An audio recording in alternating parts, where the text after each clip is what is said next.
everybody. Good morning. How are you today? Hi, hello. Rodrigo, Héctor, Francisco, Juan, Good morning. Ernesto, Comal, Trinidad. How are you guys? All good? So All good. good Yes. to have you. Thanks for being here today, and we're super excited because we have a new star joining us. As you can see, there's a lot of stars on the screen, and this is Peter Cummings. He's our verbal, vocal, and visual representation coach, and he's here today to share with you all his knowledge about how to get ready for that big event on December 3rd. So, Peter, thanks so much for being here with us today, and I'll let you take it from here. All right. Hey, listen, first of all, I want to say thank you. And man, this is going to be very, very exciting. I want to make it as interactive as I can so that you're really all involved in this. But the first thing that I didn't hear, but I want you to do this for me. Could you please give me a round of applause? Yes. Come on. I forgot about it. Yes. All right. Come on. Applause. Hey, Bravo. I want to tell you something. Applause makes me feel great. It makes me feel strong and powerful and unstoppable. So there's a lot to cover today. So here's where I want to begin. And then we'll kind of work our way into what I'll call the teachings. But everything that I do, I hope, is going to be a lesson. I hope it's going to be a teaching.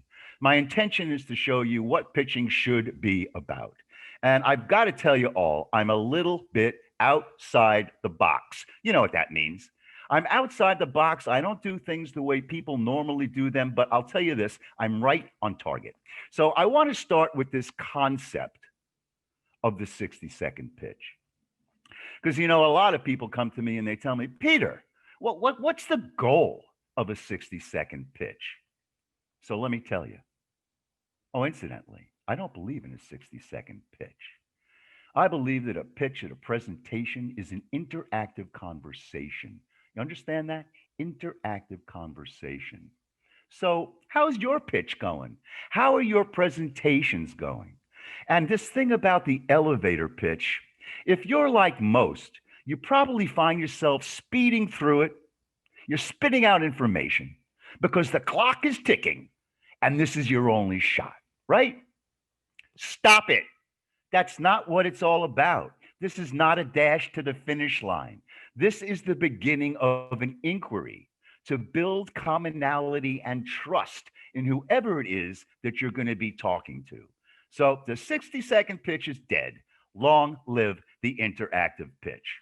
So here's what I do when I walk into a situation where it's more like an elevator pitch, that 60-second thing, okay? So I want you to try these 6 steps the next time you're out there in a networking situation, whether you do it virtually or you're doing it live. And here's how it works. Step 1, you must take control of the conversation. It's your conversation and you've got to set the pace from the very get-go. So here's step number 2. Introduce yourself by name only. Hi, I'm Peter. They'll tell you theirs. You got that? The next thing you do, you're going to break the ice. You're going to compliment them. Hi, I'm Peter. Wow, that's a great tie. Love your shirt. Ooh, that nail polish is beautiful. Those earrings, fantastic. Wow, is that pearl? And if you're home doing virtual, hi, wow, look at the room. It's really nice. Oh, that's a great picture. Hey, are you wearing pants? Use your sense of humor, use your imagination. Remember, it's your presentation, okay? You're going to manage this conversation. So they're going to answer. You're going to say to them, hi, I'm Peter. They'll tell you their name. You'll go, what do you do? Now they're going to tell you what they do. Why am I doing this? Because I don't want to pitch to somebody that I don't know. How can I possibly do that? That's an impossible task. So they're going to tell you what they do. Pay attention. You really got to use the skill of listening, which we'll talk about a little bit later. And here's a really great tool for you, okay? If you don't understand what they said, interrupt them. It's okay. I know you might think it's rude, you're jumping on what they're saying, but remember, here's what you're really doing. You're showing them that you have interest. You're showing them that you care. And you're showing them that you really want to know what they're talking about. And then they tell you. And when you're listening, you've got to use some clues to let them know that you get it. Shake your head up and down. You can say things like, oh, wow, that's interesting. Tell me more. Here again, you're getting the people that you're talking to respond to you. All right, so they've told you everything that it's all about. Here's what you do next. The next step. Repeat back to them what you heard them say in your own words. Make sure that you got what they said. It's really important because you could misunderstand them and you don't want to do that. Right? So now that you've got that together, it's your turn. And this is where you use your wow. You remember what the wow is, right? It's a little statement about who it is and what you do and why you're so important. And you're the best thing since sliced white bread or Coca-Cola, whatever you want to call it. So just kind of as an example, I said, I understood what you did. That was really fantastic. And before I tell you what I do, here's what I do. I ask a question. I set them up for it. Well, let me ask this, based on what you said. How'd you like to make another $150,000 this year, tax-free? You would? Great. Now you give them your wow. Well, I'm a financial advisor and I have clients probably just like you, and their wealth has increased, their security has increased. They have proved to their family that they can leave a legacy. Are you interested? You are? That's great. You got some time? You want to talk? No? You want to move on to the next person in the networking situation? That's great. Let's exchange numbers. You can see me on LinkedIn. And, I know what you do. And in the event that you don't think that I can help you, maybe you've got a friend that can. So what did you do? You opened up the door. You showed them that you cared. And you showed them that you can help them. And you want to help them. So are you available next week, Thursday, for a Zoom call? 12 o'clock? Oh, good. That's great. We'll set that up. Until then, have a great day. Nice talking with you. I look forward to getting to know you better. That's what I do in a 60-second pitch. And incidentally, just for fun, the whole idea of an elevator pitch, here's the other thing. How you approach somebody. Well, it's an elevator. And here's what I used to do. New York City. The elevator is full of people. I walk into the elevator. I look around. I look at people's faces. I notice their body language. In those days, I was selling ergonomic chairs. Those are those very healthy chairs for you because, you sit a lot. And incidentally, you shouldn't. So I'd look at their personalities. I'd look at what they looked like. And I go, wow, looks like you're having a really tough day today. Well, I am. Well, have you considered that maybe it's your chair? Well, what a great way to walk into a conversation. So, you ready to get going, everybody? Let's go. So how's your pitch? That's what that was all about, what I just spoke about. So I want to tell you a little story because I think it's important that you understand that when you talk to people, you have to build some trust. This is me. And I'm going to tell you a story of my life and my path in entrepreneurialism, as well as sales and presentations. Now, my passion began at 8 years old when I saw a guy named Elvis Presley on TV. I knew exactly what I wanted to be by the end of his performance. I wanted to be a star. I wanted to be a performer. I wanted to write and sing my own music. But there was a little problem.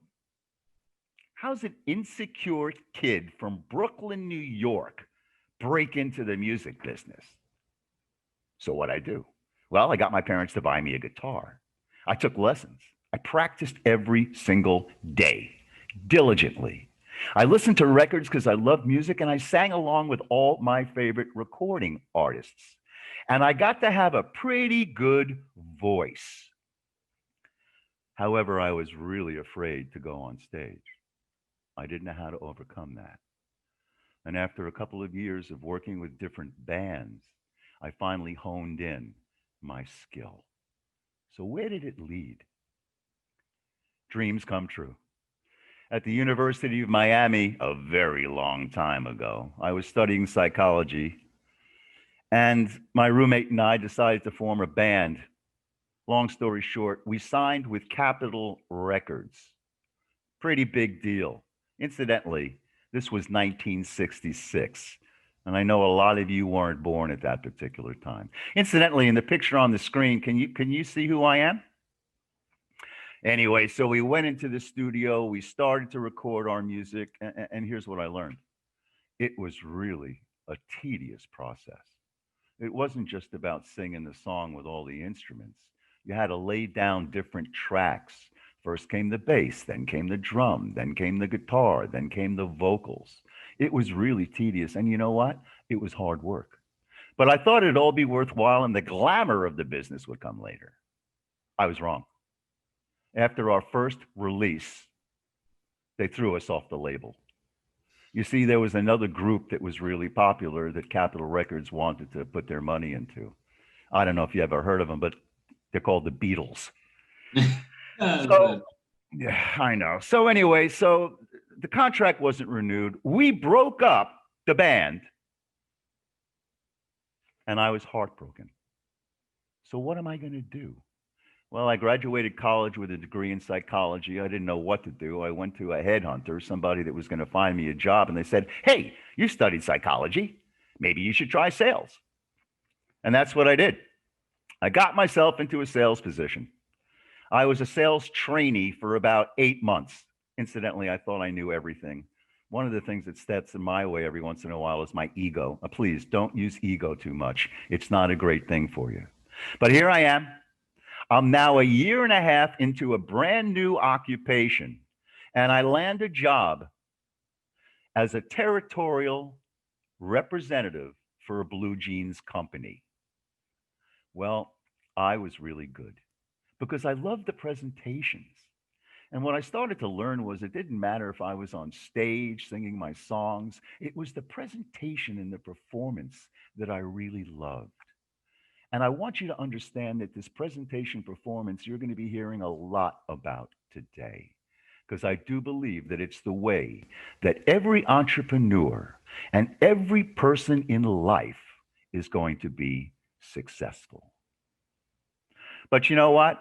I missed my passion. I needed to get my music out. By the time I got so sick of sales, I was 24 years old. And I thought, if I don't do it now, I'm never going to do it again. So I locked myself in my friend's attic and I wrote songs. 2 months later, I found a manager and I got a contract with MGM Records. Incidentally, that's me. I know. And that was my little daughter, just to give you a perspective. She's 51 now. So here I am. And I'm back into the thing that I love in Hollywood, California. My dream. Well, wrote some songs, went into the recording studio, did our thing. Suddenly, I'm recording, I'm singing and doing my thing, and music stops. I hear a voice. "Who the hell do you think you are? I'll never let that stuff out. Those lyrics are horrible. Change the lyrics or I'm throwing you off the label." I just walked out and I looked at him. I said, "Yeah, right." Well, my manager flew down to California. He said, "Peter, you're an idiot. Just change the lyrics. What's the big deal?" I said, "Hey, man, these lyrics are really important. My message has got to get out there." Hey, we all have a message, right? Everyone's got a message and you want it out there. Well, I would not give in. My ego again. So you know what? They threw me off the label for subversive lyrics. The dream was gone. Gone. The beautiful house in Hollywood Hills with the swimming pool and the 6-room, man, forget it. Gone. We ended up on food stamps. I didn't have a job. I didn't know what to do. Well, did I give up? Yeah, I did. I had to. By this time, I had a wife and a kid. I had some responsibilities. You all know what responsibilities are. Well, I had a parachute. Remember, sales. So I went back to New York City. I can't say that people were happy to hear me, and I couldn't get back into or see me, and I couldn't get back into the clothing business. So I got into the office furniture business. What you're looking at in this slide is what they call cubicles, open plan. Well, I did a lot of sales, but my most successful sale was from a presentation. $24 million to Merrill Lynch for their world financial headquarters in New York City. And you know how I got it? I got it because I didn't give up. I got it because I saw some holes that were happening during the initial presentation or the initial installation of the company that they hired. Well, this particular company, they shipped late. They didn't honor anything. They were so bad at what they did. And finally, I said to the buyer, "What if?" You said, "What if what? You can't do what they do." Well, let me tell you something. We mocked up something that they wanted in 2 weeks. The company that I represented had never worked in metal and laminate before. Sold it, $24 million. Not bad, right? Could I get a little applause for that? All right. But you know what? I still had a passion. And I didn't know what to do with my life. After that, what else could I do in sales? They wanted to increase my quota. How do you increase a quota of $24 million? They thought I was going to do this time after time? Probably not. So I was really upset one night, walking home, thinking, what the hell am I going to do with my life? And then I heard some music in a bar, and I walked into it, and I found out I was witnessing karaoke. You know what that is? That's when you get up on stage and you sing your favorite song out loud, and the little words come up on the screen so that you know when to sing the words. Well, it wasn't so easy when I got into the business because no one knew what it was. But we had a challenge. We wanted people to step onto the stage, get rid of their fear for a moment, and take the risk to sing a song out loud in front of other people. I heard every excuse in the world. I couldn't carry a tune if it had handles. I'm never going to get up there. But they did, with a little bit of gentle coaxing from me and my team. And they found something really interesting. And they came back and they were reporting to us that their life changed, that they weren't shy anymore, that singing on stage to other people, the universal language of music which they loved, whether they were good, bad, or indifferent, didn't matter. They took the risk. They could now talk up in meetings. They weren't afraid of their bosses. They didn't feel like fools every time they had a great idea. The karaoke business was absolutely fantastic for me. And eventually, I partnered with the largest karaoke company in the world, a billion-dollar giant named Daiichi Kosho. And incidentally, I don't want to take too much time with this, but the karaoke business was not just about singing. It was about software and hardware. You had to have the right hardware to be able to plug in the software so that the words and the music would come up on the screen. So I did great in that business. But competition started coming in. And suddenly, my business started to shrink. And I didn't know what the hell I was going to do. At this particular time, I met an old friend of mine from high school, and we got together, and he told me what he was doing. I told him what I was doing, and it was a really great match. So we opened up in those days the first Cummings Attractions. It was an infotainment company. And if you don't know what infotainment is, here's what it is. Nobody wants to be at the meeting. Everybody is bored. And incidentally, this was in the 90s. Nobody wanted to be at the meeting, kind of just like today. So we wanted to do something. Infotainment is the combination of the client's information, their visions, their values, their goals, their missions, what they want to do at the meeting. And we turned it into entertainment by using professional entertainers. And of course, because I'm a musician, we wrote a lot of songs. Every meeting had a theme song. And here's the end result. The managers and the vice presidents would come over to us at the end and they would say, "You know what? I can't believe what you did." Everybody was awake. They were taking notes and they walked out singing our message. Now, we did this for Chase Manhattan Bank, for Citibank, for all sorts of financial institutions, for law firms, for Christian Dior. It was incredibly successful. And I loved every second and every moment of it. So as you can see, I've been on a lot of stages. I've done a lot of things in my life. That's not me, incidentally. I'm not sure who that is. But I've got to tell you something. The truly incredible thing for me is that this is the major lesson that I learned from the time I was 8 years old till today. I believe that face-to-face communication, that public speaking and story selling and storytelling is the cornerstone of our civilization. And I learned that the key to professional happiness, success, professional success, and satisfaction in your life is all about your ability to effectively communicate your visions, your business, and more importantly, your passion to other people. Now, of course, we're doing this live and virtually. And I got to tell you, I'm a live guy, face to face. And now I must say, I'm relatively challenged with this new way of doing things. And hopefully, after this whole pandemic is over, whenever that might happen, we'll go back to real live.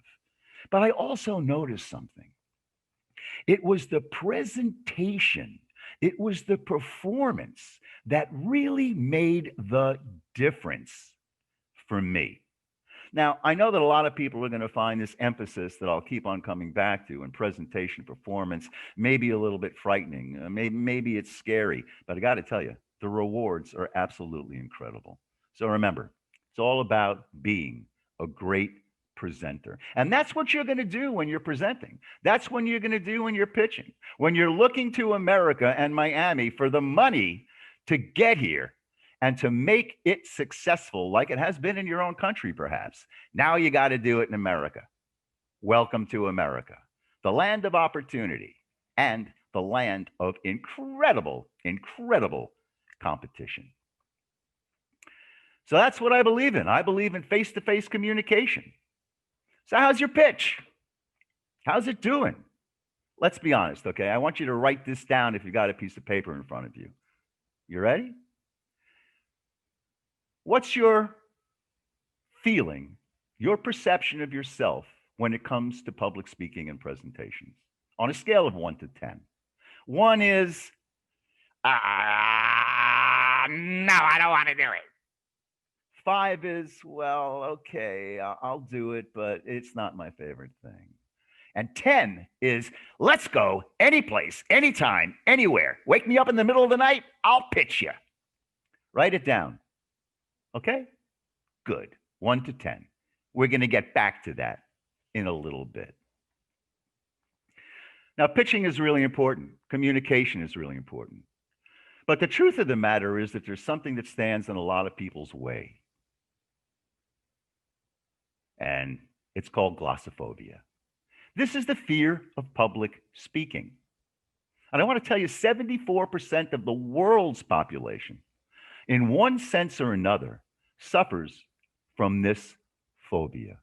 Incidentally, glossophobia in Greek means you're tongue-tied. Now, there are reoccurring symptoms. You might not have them. You could have some of them. You get a little bit of nervous. You start shaking. Your shoulders slump. You lose your breath. You're sweating profusely all over the place. Now, that might not be you, but that's okay, because everyone sometimes has a problem in presentations. But here's the good news. Glossophobia is just a fear. That's all it is. And now you got to understand that no one is born a great public speaker. It's learned, it's multifaceted. And like anything else, it's attainable. And here's what's going to take: patience, practice, dedication. Patience, practice, dedication. Perhaps a mindset change. Focus, more practice. Self-assessment. Take a look at what you did. Reevaluate what you did. And you know what? A sense of humor really helps. Now, I don't know if you're familiar with him, but here in America, there was a comedian named Jerry Seinfeld. He had a TV show on. He was very, very popular. This is what he said, and this is pretty incredible. According to studies, people's number one fear is public speaking.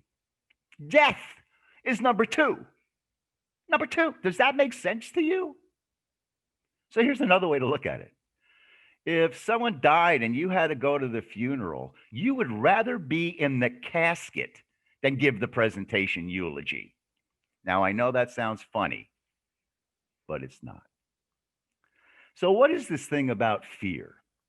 Well, the thing you have to remember is that fear is just an emotion, and that emotion can be changed.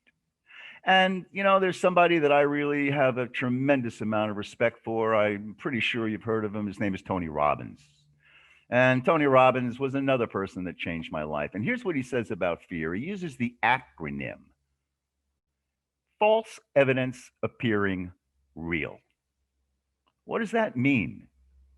Hey, is there any way that we can open up somebody's microphone and they might be able to answer this question, or is not possible? It is possible, Peter. Can you do it? I want somebody to tell me what they think this sentence means. False evidence appearing real. I would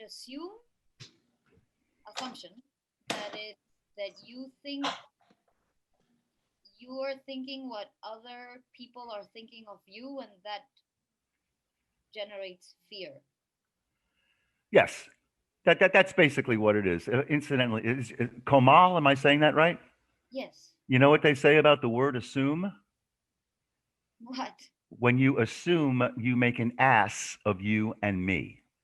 So don't assume anything. And what you said is really true. It's you think that you're not going to be accepted. That's what fear is. You're scared. You think that it's going to be something that can hurt you. But it's not true. Because just because somebody told you something didn't mean that you believed it. Let me ask you a question, all of you, okay? Do you remember when you were a little kid, a toddler, and you started to walk? How many times did you fall down? Did you stop? Well, if you did, you're probably not walking today. So I know that you didn't. So what do we do with this thing called fear? And incidentally, sometimes it's a good thing because it gets you to do what you want yourself to do. I changed the acronym around. Instead of FEAR, I spell it FEER. Face it, embrace it, erase it, and replace it. Sounds easy? Here's how it works. First, you got to realize that you got a problem. You got an obstacle. You don't do as well as you want to do. And this is in anything, not just public speaking. You have to embrace that. You have to embrace that you can do better, but you're not. You have to look at the things that stop you and why. And then you have to start to erase it. Now, I graduated with a degree in psychology. I did it for about a year. It didn't work out for me because I took home everybody's problems. I was a mess. I mean, I helped people, but I took their problems home. And then you got to replace it. And that's called behavioral. You got to be able to face it, embrace it, erase it, and replace it. Does that make sense? Yes. Okay, good. Good. So let's look at this thing called communication. What is communication? Well, you can read it on the screen. I'll read it out loud. It's the process of transmitting information from one person to another. Sounds simple. But there's a difference between communication and effective communication. Because you see, effective communication is your ability to transmit your message to the receiver, the person you're talking to, where the message has the same understanding to the receiver as it does to you. Now, this can be verbal and it can be nonverbal. But do you get that? You have to make sure that they understand what it was that you said. And sometimes that's not the easiest thing in the world to do. So this is something that I learned a long time ago, and it is truly the most incredible tool that I have ever learned about effective communication. And it's called the 3 V's of effective communication. A professor and doctor named Albert Mehrbaum at Stanford University started to look into what effective communication could be. And he realized very early on that where people react to you, many times they react on an emotional level. So I want you to take a look at that graph. Communication. Words. That's your verbal, right? It's everything you say. It's everything you know. It's all the experiences that you've ever had. When you're storytelling and pitching, it's your content. 7% of what people get when you talk to them is what you say. 38% of what people get when you talk to them is how you say what you say. That's your voice. And then finally, the physiology. 55% is physiology. That's your body language. That's how you move. So I want to show you what that feels like to be right in the cusp of being a great communicator. Now, I don't know what time it is your time. I've had some coffee now, and I'm very excited about all this. I hope you are too. But I'm going to ask you to do something. And this is called call and response. That's my little caveman friend, because call and response started when we were little people in our world of Homo sapiens. We sang to each other, we chanted, we told stories. So what I'm going to do is I'm going to ask you on my cue to really, and I can't see you, but I trust that you're going to do this because you want to be the best that you can be, right? I'm going to ask you to stand up. I'm going to ask you to repeat after me. I'm going to ask you to try to repeat exactly the way you hear what I say. I want you to use your body, and I want to show you what the 3 V's of communication can do. And please remember, I am a songwriter and entertainer. All right, is everybody ready? Come on, stand up. Come on, stand up. Oh my God, someone's wearing underwear. Oh, that's okay, it's virtual. All right, you ready? Now you're going to repeat after me the best that you can. Here we go. Come on, everybody. Your turn. Come on, everybody. Repeat after me. Repeat Repeat after me. Now shake your body. Now shake your body. Release the energy. Release the Release the energy. Get rid of that tension.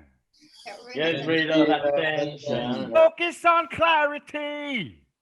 Focus on clarity. Come on, everybody. Come on, Come on, everybody. Call and respond with me. Call and respond. Respond with me.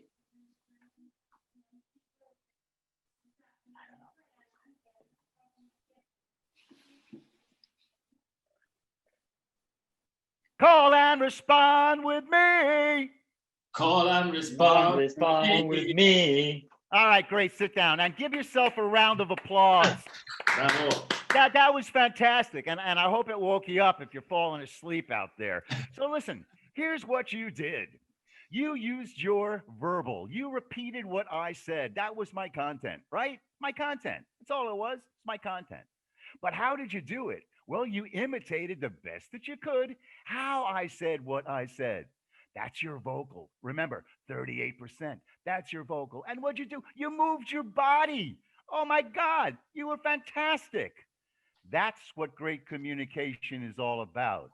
And this is what it looks like on a graph. You've got your verbal, your vocal, and your visual, right? Right here is the sweet spot.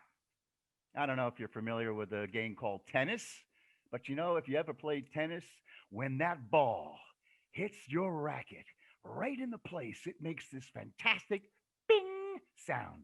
It's wonderful. Same thing happens with a baseball bat. When that ball hits that bat, that crack is absolutely fantastic. You got to be in your vocal, your verbal, and your visual all of the time. So let's talk about this. Verbal. Like I said, it's your content. It's your language. And incidentally, I'm pretty sure, correct me if I'm wrong, but maybe English is your second language. Yes. Okay. I'll tell you a little story before I get into this. I've been working with a guy now for a couple of years. His name is Miggs Acosta. He's an entrepreneur. He's got a really, really fantastic business and a great business model. And he's a Latino. And one of the things that I've noticed when I'm helping Latinos is that they speak very fast. It's like, now, maybe it's the way that I hear it, but Miggs admitted that he does speak fast. So you got to take your pacing down. So it's the language that you use, it's the vocabulary that you use, it's your grammar or your grandpa, and it's the idioms, and it's the slang, and it's the acronyms. Now, here's something I just want to point out to you. I know that in your businesses, you all have acronyms. You know, it's a long sentence. You want to make it easy. So, you know, just like the fear, you turned into FEAR. Don't use acronyms a lot. If you're talking to somebody that doesn't know what you do, they're going to be like, what the heck is he talking about? Don't use acronyms unless you know who you're talking to. So that's the 7%. That's the verbal. I call it vocal dynamics, and it's the 38%. It's the usage of your God-given voice. Now, listen, everybody speaks differently, and that's okay. But there are some things, regardless of what your voice is, whether it's high pitch or whether you're a low talker, or maybe you're a shouter, doesn't matter. It's the tone of voice that you use. Excuse me. It's your clarity of speech. Every word is important. It's important because that's what you believe in. That's your passion as an entrepreneur. You got to get those words across passionately. It's your pitch. It's your volume. And incidentally, if some of you feel as though you don't speak loud enough when you're doing presentations, here's a really great tool. Read. Take a book. Put it down in front of you or stand up. Read out loud. Read to the back of the room like you're talking to somebody that's a block and a half away from where you are. You'll learn how to get your volume up. Phrasing. How the words come out and what you say. Now you can make them musical. Your pitch, your volume, your phrasing, and your pauses. Now, a lot of people think, oh, well, you know, pausing, someone told me that if I pause, people, you know, won't pay attention. They'll think I'm not a good presenter, or I forgot what I was saying. That ever happened to you? I'm sure it has. So let me tell you something. The intent. Obama pauses a lot. I'm sorry? Obama pauses a lot. Well, yes, he does. And let me tell you why he pauses a lot. And incidentally, we'll talk about that later, but he's one of my public speaking heroes. It's called the intentional pause. You see, if you just keep on talking and talking, people are getting a lot of information. But when you pause, you allow them to reflect on what it was that you said. And now you continue again. And the whole thing truly is about breath control. Now, I know that everybody breathes. It's a normal process. But unfortunately, most people don't breathe the way singers and performers breathe, and public speakers. You see, most of us breathe through our chest, deep in and out, right? Performers and singers and effective communicators breathe through their belly. So you don't have to stand up, but here's what I want you to do. Sit up straight and put your hands on your belly. And what you're going to do is you're going to take a really nice inhale. And I want you to feel your belly moving out. You'll be fat, but that's okay. You ready? Inhale. You feel that belly coming out? Now, when you exhale, it goes in. Rodrigo, you're not doing it. I can see you, kid. Yeah, I know. That's Yeah. why I turn on my camera. I'm doing it. Okay, good. The thing is, I'm thin and I have some muscles, so you can see that. Oh, okay. Oh, I got it. I got it. All right. So this is the vocal dynamics. This is really important when you're talking to somebody. So 38% of everything that you do in your presentation, in your performance, is all about the vocal dynamics. So far, what do we have? Well, we got 7% of what you say and 38% of how you say it. So are you starting to get that it's not necessarily what you say, it's how you say it? Here's the next ingredient, visual. 55% of what people get from you when you're presenting, when you're pitching, when you're letting everybody know the value and the incredible thing that your company does that's going to change the world or add to it, make it better, is your visual. That's your eye contact. That's your head moving around the room or looking at somebody when you're presenting to them. It's your gestures, it's your facial expressions. Use them when you need to. Of course, it's also clothing, accessories. It's the presentation aids like the slides that you're going through, or maybe you bring in a sample of this great new water bottle that I'm representing here in the United States. No, I'm not really. But it's your body language. That's what it's all about. So remember, this becomes really important. And when we talk about body language, it's a double-edged sword. It's not just your body language. But the trick of being a really good presenter is watching the body language of the people you're talking to. They'll give you the clues that you need to be able to be better at what you do. So, just as another example, I'm going to tell you a little story right now. It's very, very short. And I want you to tell me if you think that my visual, my verbal, and my vocal makes sense. You ready? Hi. Yeah. You know, I just got married last week. It was the most incredible day of my life. I was so happy. I love my wife. You believe that shit? Do you? Did my story? Yeah, you do. All right, you believed I got married. Did you understand how I said it? Wouldn't it have been better? Like, I'm so excited I got married last week. You got to do that in your presentations. You got to. It depends. It depends on your wife. Is that what you said, Charlie? Yes. Well, I've been married twice, and I know what you're talking about. You know, in my life, the women didn't work out, but I got two fantastic daughters, and that's all worth it. But I wouldn't give any of that back for a second. But what I'm trying to say to you, and what I want you to understand, is that this presentation performance, that's what's going to set you apart from your competitors. Now, I'll give you another little tip, okay, about eye contact. You know, usually I do these things live in a room. I've got a whole bunch of people in there, and I'm watching them. And as I'm watching them and I'm teaching them something, I notice through their body language that someone doesn't get what I'm saying. All right, so what do most people do? Well, they look at somebody that doesn't get them and they move on and they look at somebody else. Here's what I do. I look at that person, and I'll just use your names as examples, okay? Charlie, it looks like you really got what I said. Did you understand it? Yeah, Peter, I really understood it. Great. Rodrigo, it looks like you didn't get it. Is that right? Yeah, well, I'm a little unclear about it. Hey, Charlie, tell Rodrigo what you got. Who's ever done that before in a presentation? So what do you do when you do that? You make sure that the people understand what you're saying. And as we all interpret and hear things differently when we're listening, you get somebody that understands to explain to someone that doesn't. So if you're pitching this big investor for $40 billion to come to America, and you see that there are 6 people in the room and someone doesn't get it, get them into a conversation. Now, look, I'm outside the box. Most people don't do this. Once they've listened and learned from me, they find that this is a great way to break the barrier of this presentation that people are doing constantly. Now, I know that you probably, you know, in Chile have this television show that's popular here in America called Shark Tank.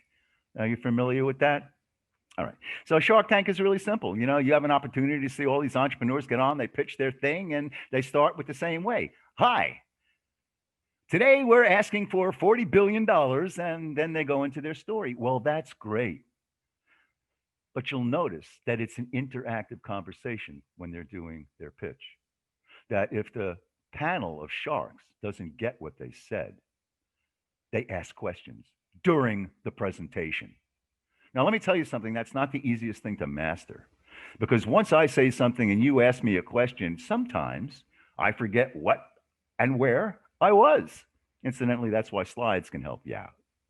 So just be aware of the fact that when you're presenting, when you're pitching, it's the 3 V's of communication that really are going to make the difference in how you do what you do. I hope that makes sense. So let's talk a little bit about this. Peter, sorry. Yeah. Yes. So, hey, Luis Felipe over here. Yeah, Felipe. Just before you get to the other section, Please. what about now? I understand that it's kind of easier saying so to pitch in an audience, like personally, face to face. But what about pitching? Like nowadays, we have to do it like on a phone call or through Teams or Zoom. How do you do it? Because sometimes the other part doesn't even turn their camera on. So it's harder. You don't see what they're thinking. You don't see if they're really interested in what you're talking or if they're just sending emails on their multitasking. So are there any tips for at least getting the camera on or for getting some responses? Usually I use asking questions, but if they don't even turn the camera on at the beginning of the conversation, it's kind of hard. Well, let me ask you a question, okay? And I agree. Listen, I'm a face-to-face guy. That's been my whole entire life. This has been the biggest challenge of my life, okay? Number one, I'm not technical. I'm a dinosaur. It takes me 10 minutes to send, a 6-word message to somebody. My fingers are too fat for my phone. I erase shit. I'm terrible at this. Trust me, I'm terrible. Here's the good news, Luis. It's going to end soon, okay? And it doesn't matter. You still got to get your presentation performance well. But what you said is really true. So here's another thing I want you to consider. I know how frustrating it is, but if you don't know that they're listening, you just have to plow through it. If you were a performer on stage singing your song, you got the spotlight on you, or maybe you're an actor on Broadway, and every once in a while you gaze out to the audience, you just keep on doing what you have to do. I am a little bit different because I want them to pay attention to me. I need them to understand that the reason that I'm talking to them is for their benefit, not mine. I can hear myself talk anytime I want. But when you're pitching somebody, you are making sure that they understand what you're saying. And if they're not for you.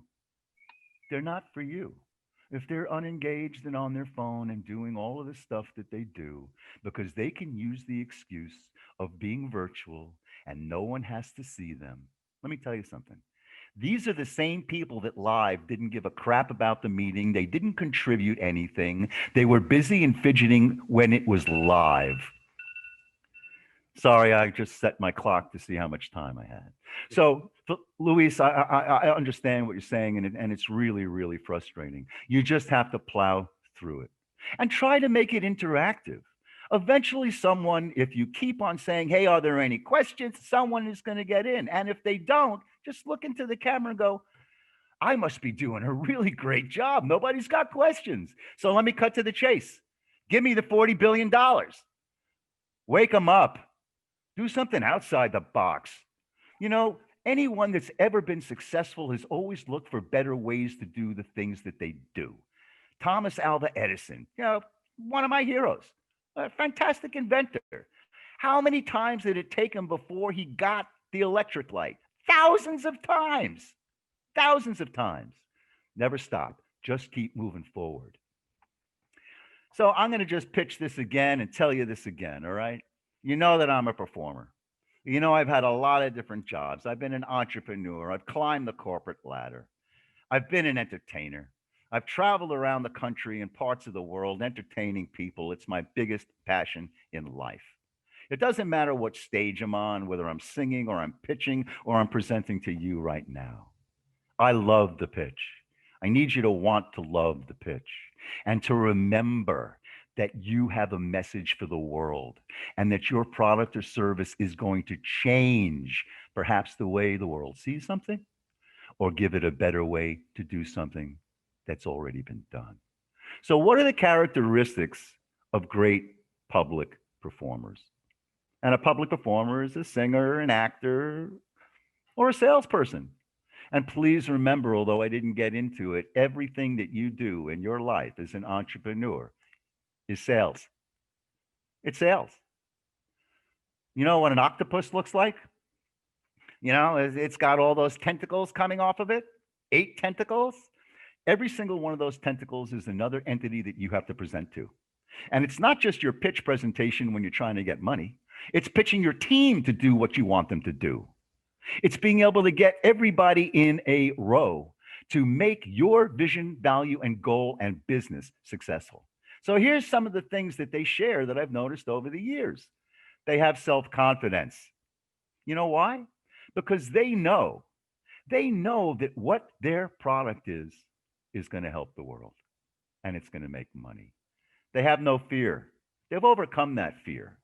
If they did, they've taken a look at it and now they know how they're going to get over it. And incidentally, fear can work. You know, I have a friend of mine, he's a really great presenter, but he's always a little nervous. Everybody's a little nervous. Here's what he does. He takes a picture of his family. And right before he walks on stage, he looks at that picture of his smiling children and his gorgeous wife. And he goes, I'm doing this for you today. Boom! Totally successful. Here's another thing you can do if you have a little stage fright. It's called a snap. Okay? Something that's going to make you get right into it. I did it in the beginning of this presentation. I asked you for applause. You applauded me. What did I say? It makes me feel strong, powerful, unstoppable. That's my snap. I now put myself into the mental and physical state of being able to give the very best that I can do. Just like an athlete, just like a singer, just like a professional entrepreneur. And of course, you've got your vocal dynamics, how you say what you say, your body language dynamics, your breath control, which we talked about a little bit, your stage presence. Now, stage presence doesn't mean that you do a good job and they come up on stage and give you presence. It means that you have to get your ideas across to the audience. You got to get that smile, just like Charlie gave me. That's beautiful. That makes me want to give more. That's why it's so important when you're listening to somebody to be able to watch them, to get that juice to help you get more juice. And you got to engage the audience. And most of all, everything that I've told you about the story of my life in business and in my life personally is all about passion. And I know that you're all passionate. Otherwise, you'd still be working for the same person that you work for years and years. You wouldn't have any ideas and you wouldn't want to come to America after opening up a successful entrepreneurial business in Chile. You're stars. That's why you deserve applause. So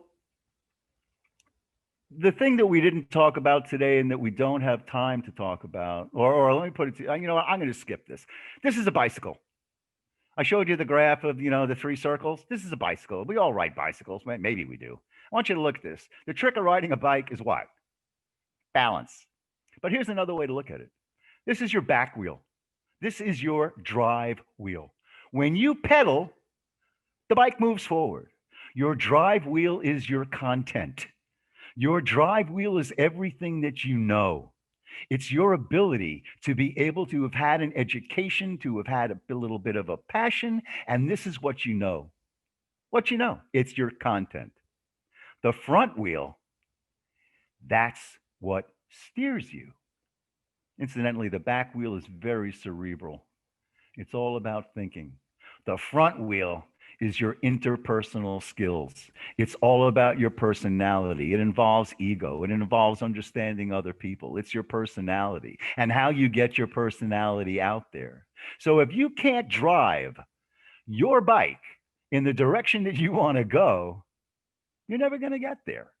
And trust me, as an entrepreneur and as a businessman, if you can't drive in the right direction with the right talent to be able to get people to see where you're going and how you're getting there and why you want to be there, your road to success is going to be bumpy. Now, the other thing that we didn't talk about today, because there's no time, is the fourth ingredient. We talked about the 3 V's. And this is probably just as important as everything else, maybe more important. And it's called, or I call it, interactive listening. And I want you to think about this, and you've read the slide already. Most people don't listen with the intent to understand. They listen with the intent to reply.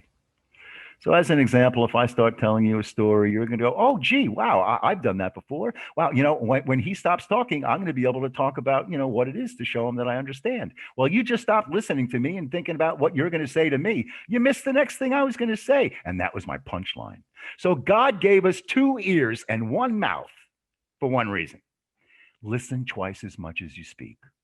And try always to remember, it's not just you getting up there and pitching. It's not a pontification. Try to make it an interactive conversation. conversation. So how'd I do?